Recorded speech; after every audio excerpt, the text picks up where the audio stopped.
Big TV భక్తి సమాచారం WhatsApp ఛానల్లో జాయిన్ అవ్వండి. అన్ని విశేషాలు ఎప్పటికప్పుడు తెలుసుకోండి. అందరికీ నమస్కారం. Welcome to Big TV. ఎన్నో ఆధ్యాత్మిక ప్రశ్నలకు సమాధానం చెప్పడానికి ఇప్పుడు మనతో పాటు ఆధ్యాత్మిక గురువులు, జ్యోతిష్య పండితులు, బ్రహ్మశ్రీ గుండెపుడి శివ సుధీర్ శర్మ గురుగారు మనతో ఉన్నారు. ఆయనతో మాట్లాడదాం. నమస్కారం గురుగారు. శ్రీమాత్రే నమః. శ్రీ గురుభ్యో నమః. గురుగారు, అమావాస్య అంటేనే చాలా మంది భయపడుతూ ఉంటారు. కానీ మహాలయ అమావాస్య అంటే ఏంటి, ఎప్పుడు వస్తుందండి? అన్న, అసలు ప్రతి నెల వచ్చేటువంటి అమావాస్య చాలా విశేషమైనటువంటిది. అలాగే మనకి అమావాస్యకి అధిపతి ఎవరు అంటే రవి, సూర్యుడు. ఆత్మకారకుడు సూర్యుడు, రవి. అంటే మనకుండేటువంటి బాధల్ని తీర్చేటువంటి వాడు, ఆరోగ్య ప్రదాత కూడా. ఆరోగ్యం భాస్కరాదిచ్చేది అని చెప్పి మనకి శాస్త్రమే ఉంది. మనకు ఆరోగ్యాన్ని ఇచ్చేది ఎవరు అంటే సూర్యుడు.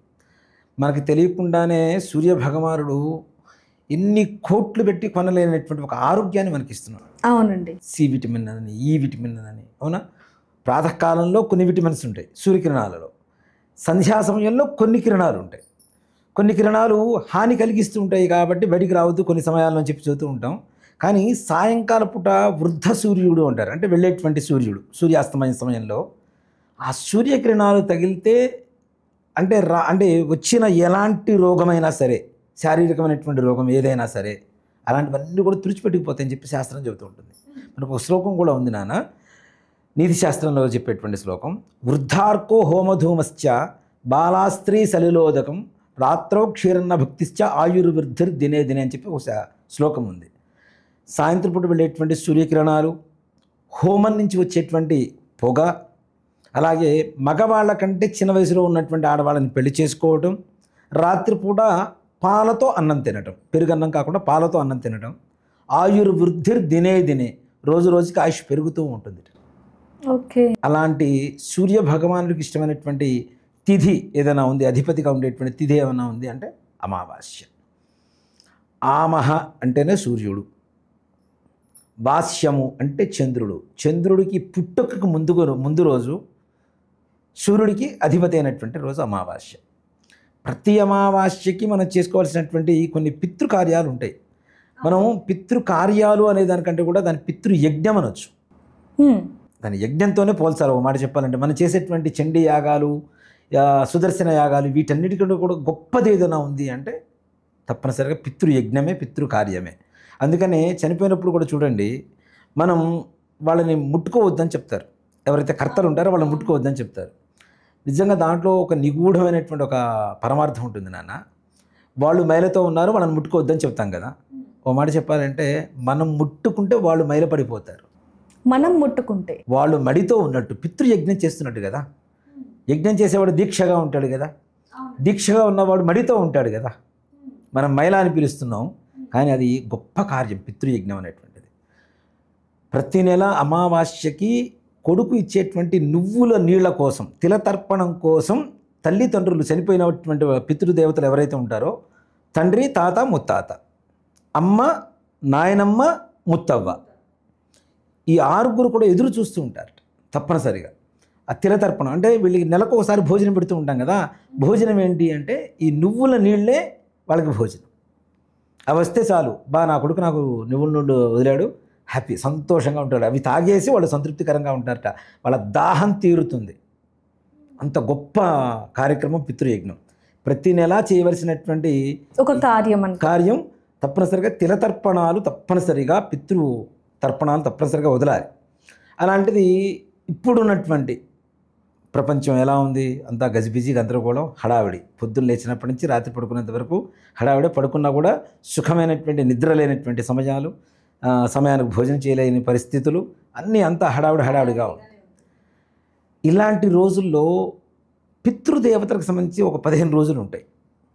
ఇప్పుడు మనకి దీపావళి పండుగ వస్తుంది, సంక్రాంతి వస్తుంటుంది, ఉగాది వస్తుంటుంది, శ్రీరామనవమి వస్తుంటుంది, దసరా వస్తుంటుంది. ఇన్ని రకాల పండుగలు మనం చేసుకుంటాం. మరి పితృదేవతలు కూడా పండుగలు ఉండాలిగా. అవునండి. వాళ్ళకి ఏంటి అంటే ఈ 15 రోజులు మహాలయ అంటాం. మహా అంటే ఏంటి? గొప్ప. లయము అంటే కలుపుకోవటం. ఈశ్వరుల్లో కలుపుకునేటువంటి వాడుగా లయకారకుడు అని చెప్పి పిలుస్తుంటాం కదా. సృష్టి, స్థితి, లయ. లయ అంటే కలుపుకోవడం అని అర్థం. మహాలయ, చాలామంది మహాలయ అని చెప్పి మనం మామూలుగా వాడుక భాషలో పిలుస్తుంటాం, కానీ మహాలయము, లయము అంటే ఈశ్వరులో కలుపుకునేటువంటి రోజులు. ఈశ్వరుల్లో మన పితృదేవతల్ని ఆయనకి అర్పణ చేసేటువంటి రోజులుగా మనం భావించవచ్చు ఈ 15 రోజులు. ఈ 15 రోజుల్లో అంటే మనకి ఏ తిథి వచ్చినా 15 తిథులే వస్తాయి నాన్న. ఇప్పుడు మా నాన్నగారే చనిపోయి ఉన్నారు అనుకుందాం, పంచమ రోజున చనిపోయారు ఏదో మాసంలో, కానీ మహాళాయ పక్షంలో వచ్చేటువంటి పంచమ రోజున మా నాన్నగారికి మహాళాయ విధి తప్పనిసరిగా చేయాలి. అట్లా అష్టమ రోజున చనిపోయారు ఎవరన్నా, ఈ మహాళాయ పక్షంలో 15 రోజులు అష్టం వస్తుంది, అష్టమ రోజున చేయాలి. ఇలాంటి రోజుల్లో కూడా చేయలేనటువంటి వాళ్ళు, తల్లిదండ్రులు ఏ రోజు చనిపోయారో తెలుగు తిథుల ప్రకారం తెలియనటువంటి వాళ్ళు, గుర్తులేనటువంటి వాళ్ళు కొంతమంది ఉంటారు. ఇలాంటి వాళ్ళందరికీ కూడా మహాళాయ అమావాస్య చాలా పర్వదినంగా చెప్పుకోవచ్చు. ఈ మహాళాయ అమావాస్య రోజున ఏ రోజు చనిపోయారు ఏంటి అనేది తీసి పక్కన పెడితే ఆ రోజున తప్పనిసరిగా మహాళాయ విధి కానీ తర్పణం కానీ తప్పనిసరిగా చేయవలసినటువంటి విధానం. ఆ రోజున చేస్తే, మహాళాయ అమావాస్య రోజున చేస్తే, ఇప్పుడు పండగ దసరా ఉంటుంది నాన్న, 9 రోజులు చేస్తాం. 10 రోజులు విజయదశమి ఎలా చేస్తాం? అంగరంగ వైభవంగా చేస్తాం. ఈ 9 రోజులు చేసుకోకపోయినా 10 రోజులు పండగ చేసుకుంటాం. కొత్త బట్టలు వేసుకుంటారు, చక్కగా అంతా అన్ని గుళ్ళకెళ్ళి వస్తుంటారు, అన్ని పిండి వంటలు చేసుకొని తింటూ ఉంటాం. అలాగే ఈ 14 రోజులు చేయలేనటువంటి వాళ్ళు కనీసం 15వ రోజు అమావాస్య రోజున తప్పనిసరిగా, ఇప్పుడు నిజంగా ఒక మాట చెప్పాలంటే కొన్ని ప్రాంతాల్లో ఆచారాలు తక్కువ, కానీ తెలంగాణలో ఈ విషయంలో మాత్రం గొప్పగా చెప్తారు. ఆ రోజున ఎలాంటి పనులున్నా మానుకొని తల్లిదండ్రులు చాలామంది చేస్తున్నారు. దేనికంటే ఏ గుడి చూసినా కిక్కిరిసిపోయి ఉంటుంది. బ్రాహ్మణికి స్వయంపాకాలు ఇవ్వడానికి వస్తారు. ఆ ఒక్కరోజు వచ్చి కనీసం 6 నెలల పాటు తినొచ్చు ఒక బ్రాహ్మణ కుటుంబం. అన్ని సామాగ్రి వస్తాయి, పప్పు, ఉప్పు, కూరగాయలు, మొత్తం సగ్గు బియ్యం వస్తాయి, పాలు వస్తాయి, పెరుగు, నెయ్యి, అన్ని రకాల వస్తువులు తెచ్చిస్తూనే ఉంటారు. ఎవరి శక్తిని అనుసరించి వాళ్ళు తెచ్చిస్తుంటారు. అసలు ఏమి ఇవ్వలేని, నిజంగా చెప్తానన్న, మా టెంపుల్లో ఒక వాచ్మెన్ ఉంటాడు, తను కూడా తీసుకొచ్చిస్తాడు ఆ రోజు మా నాన్నగారి పేరుతో తీసుకుంటే గారు. అంటే ఎంత గొప్పగా ఆలోచిస్తున్నారు. ప్రతి ఒక్కళ్ళు ఇదే విధంగా ఆలోచించాలని చెప్తాను నేను. తండ్రి రుణం తీర్చుకోవాలి నాన్న. పితృ రుణం తీర్చుకోవడానికి ఏకైక ధర్మ మార్గం ఏదైనా ఉంది అంటే పితృదేవతలకు ఇచ్చేటువంటి తర్పణాలు, దానాలు, ధర్మాలు, పెట్టేటువంటి తద్దినాలు, ఇలాంటివన్నీ కూడా పితృ రుణం తీర్చుకోవడానికి కావాల్సినవి మనకి.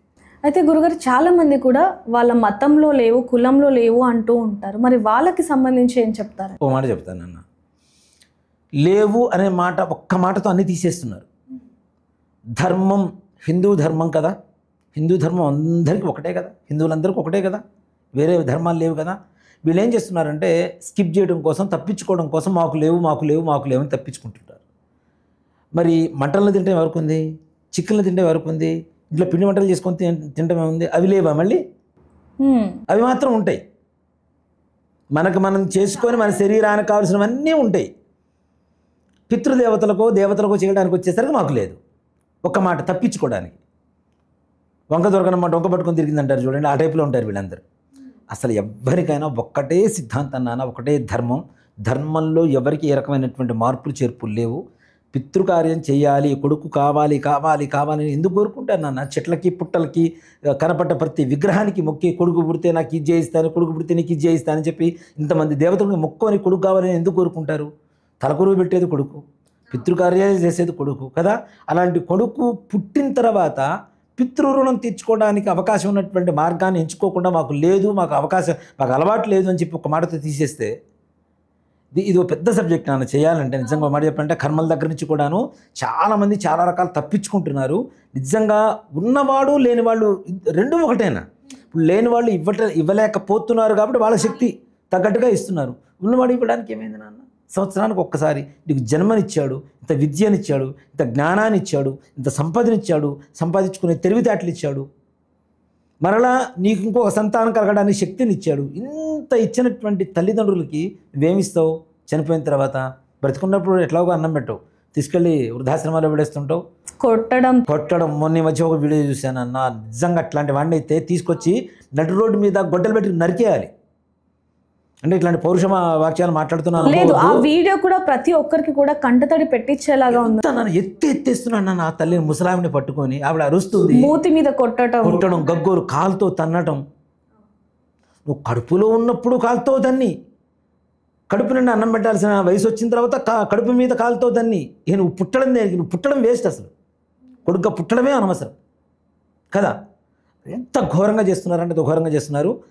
ఇది రేపటి రోజున నీ కొడుకు ఇదే వీడియో చూసి నీ భార్యని నిన్ను నడు రోడ్డు మీద ఇలానే పడేస్తంత అప్పుడు తెలిసి వస్తుంది నేను చేసిన ఆ తప్పు బాధ ఏంటనేది తెలిసి వస్తుంది. చేయడా చేస్తాడు, ఇదే చేస్తాడు, అట్లాంటి కొడుకే పుడతాడు. నీ బుద్ధి ఏంటో ఇప్పుడు అంతే కదా, నీ బుద్ధి నీ కొడుకు దగ్గర రిఫ్లెక్ట్ అవుతూ ఉంటుంది తప్పనిసరిగా. నిన్ను కూడా నడు రోడ్డు మీద పడేసి తంతూ ఉంటాడు. ఆమె ఏమైనా అడిగిందా, నీకు ఏమైనా పట్టు చీరలు అడిగిందా, లేకపోతే నగలు అడిగిందా? ఇంట్లో కూర్చోబెట్టి 9 నెలలు కడుపు నిండా మోసింది నాన్న. ఒక్క క్షణం కూడా బరువు అనుకోలేదు, ఇంకా ఆనందంగా మోసింది. కన్న తర్వాత చూడగానే మొట్టమొదటిగా ఆనందపడేది ఎవరంటే తల్లిదండ్రులే. అవునా?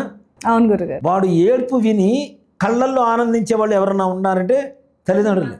దేనంటే పిల్లవాడు పుట్టగానే ఏడవకపోతే మనం ఏడవలసి వస్తుంది. అవును, వాడు ఏడిపే ఈ భూమి మీదకి వచ్చానని చెప్పడానికి నిదర్శనం. కాబట్టి అట్లాంటి తల్లిదండ్రులను అలా ఆ విధంగా చూడటం అనేది మహాపాపం. బ్రతికుండగానే వీళ్ళకి నరకాన్ని చూపిస్తున్నారు తప్పనిసరిగా. చనిపోయిన తర్వాత మాత్రం ఇంట్లో పెద్ద ఫోటో పెడతాడు, పూలదండ వేస్తాడు, దీపాలు పెడతాడు, ఓ ఏం 100 మందిని పిలిచి భోజనం పెడతాడు. శ్మశానంలో కూడా ఆ కట్టే ఏదైతే అది ఉంటుందో సమాధులు కూడా ఘనంగా చేస్తారు, మార్బుల్ వేసి కడతాడు. అవును కదా. అంత దానికి అసలు బ్రతుకున్నప్పుడు అట్లా చుట్టం దేనికి నాన్న, చనిపోయిన తర్వాత నువ్వు ఫోటోలు పెట్టుకోవడానికి. ధన్యవాదాలండి. శ్రీమాత్రే నమః. శ్రీ గురుభ్యో నమః. For more videos like this, subscribe Big TV channel.